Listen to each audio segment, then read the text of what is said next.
गोस्वामी जी स्वयं कहते हैं कि 4 वेद, 18 पुराण और सभी शास्त्रों को पढ़ने का फल आपको रामचरितमानस से मिल जाता है। राम जी की कथा सबसे पहले शिव जी माता पार्वती को सुनाते हैं। रामचरितमानस के बालकांड में आपको बहुत सारी कथाएं मिल जाएंगी, जैसे सती माता का भ्रम और उनके द्वारा राम जी की परीक्षा, शिव जी द्वारा सती माता का त्यागा जाना, सती माता का दक्ष यज्ञ में जाना और पति के अपमान से दुखी होकर योगाग्नि से देह त्यागना, और फिर पार्वती जी का जन्म और शिव विवाह। परंतु राम जी के अवतार लेने के 2 मुख्य कारण रामचरितमानस में आप जान पाएंगे। पहला, मनु और शत्रुपा का 10,000 वर्षों तक का कठिन तप, जहां वो प्रभु से कहते हैं कि हमें आप जैसा पुत्र प्राप्त हो, जिसके उत्तर में करुणानिधान भगवान कहते हैं, ऐसा ही हो हे राजन, मैं अपना सामान कहां जाकर खोजूं? अतः स्वयं ही आकर तुम्हारा पुत्र बनूंगा। और दूसरा कारण नारद मुनि का भगवान विष्णु को दिया गया श्राप। तुमने मुझे ठगा है, अतः अपने किए का फल अवश्य पाओगे। तुमने हमारा रूप बंदर सा बना दिया, अब बंदर ही तुम्हारी सहायता करेंगे। तुमने मेरा बड़ा आहित किया है, इसलिए तुम्हें भी स्त्री वियोग में तुमोगे। एक और जहां राम जन्म की भूमिका बन रही थी, वहीं पुलत्स्य ऋषि के कुल में जन्म हुआ भाइयों समेत 10 सर और 20 भुजाओं वाले प्रचंड पराक्रमी रावण और उसके भाइयों ने ब्रह्मा जी की तपस्या कर उनसे वरदान मांगा। रावण ने कहा,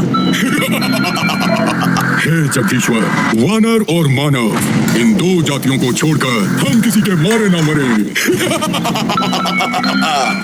और कुंभकर्ण सरस्वती जी के प्रभाव के चलते इंद्रासन के स्थान पर निद्रासन का वर मांग बैठे, और विभीषण ने प्रभु चरणों में निष्काम प्रेम का वरदान मांगा। चलिए आगे बढ़ते हैं और आते हैं राजा दशरथ पर, जिन्हें ग्लानि थी कि उन्हें कोई पुत्र नहीं था।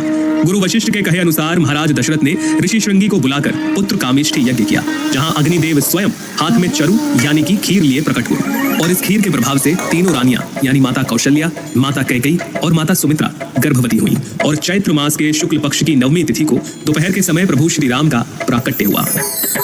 9वीं तिथि मधुमास पुनीता, 9वीं तिथि मधुमास पुनीता, शुक्ल पक्ष अभिजीत हरि प्रीता, मध्य दिवस अति शीत न घामा, पावन काल लोक विश्रामा।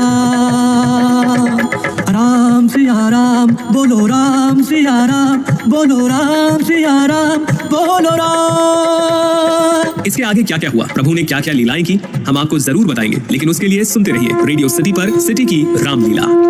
सुनिए बालकांड से लेकर उत्तरकांड तक सिर्फ सिटी की रामलीला में।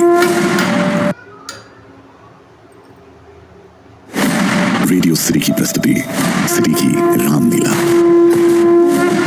गोस्वामी जी रामचरितमानस में लिखते हैं कि नाना प्रकार से रामचंद्र जी के अवतार हुए और 100 करोड़ से ज्यादा रामायण है। रेडियो सिटी पर सिटी की रामलीला में एक बार फिर से मैं आपका स्वागत करता हूं। राम जी के जन्म के समय पृथ्वी पर राक्षसों का हाहाकार था।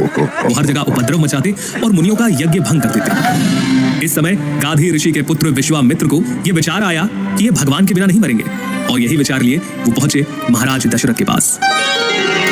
दशरथ जी अपने सुकुमार पुत्र राम को भेजना तो नहीं चाहते थे, लेकिन वशिष्ठ जी के समझाने पर उन्होंने राम और लक्ष्मण को विश्वामित्र जी के साथ भेज दिया।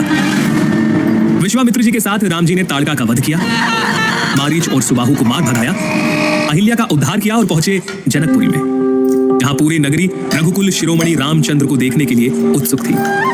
जनकपुरी में प्रवास के समय गुरु की आज्ञा से दोनों भाई पुष्प वाटिका पहुंचे, जहां उनकी भेंट हुई माता सीता से। जनकपुरी में स्वयंवर की तैयारियां चल रही थी, सभा तैयार थी। सभा में अनेक राजा आए हुए थे, जिनके सामने महाराज जनक ने अपने प्रण को दोहराया। आज शिव जी के इस कठोर धनुष को जो इस राज्य सभा में तोड़ेगा, जानकी उसका ही वरण करेंगी। जब 10,000 राजा एक साथ मिलकर धनुष को तोड़ना तो दूर हिला तक नहीं पाए, तब जनक जी निराशा से बोले, मैंने जान लिया पृथ्वी वीरों से खाली हो गई है।